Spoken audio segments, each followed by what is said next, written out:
ততক্ষণ পর্যন্ত আপনি মানুষ চিনতে পারবেন না যতক্ষণ পর্যন্ত আপনি বিপদের মধ্যে না পড়বেন।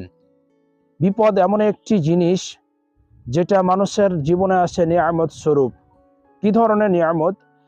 যে এই বিপদ আসার কারণে আপনি জানতে পারেন যে কে আপনার প্রিয়, কে আপনার কাছের, কে আপনাকে বেশি ভালোবাসে, এটা জানতে পারেন। বিপদ আসলে মানুষ দূরে সরে যায়, সাহায্য সহযোগিতা করে না, বরঞ্চ তার খোঁজ খবর পর্যন্তও নেয় না। এরা কখনো আপনার কল্যাণকামী ছিল না।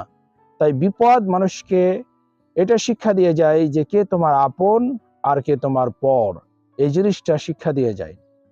চতুর্থ যে বিষয়টি বলবো সেটি হচ্ছে, আপনি যদি নিজে এস্টাবলিশ না হন, নিজে প্রতিষ্ঠিত না হন, তাহলে অন্য কেউ আপনাকে প্রতিষ্ঠিত করতে আসবে না।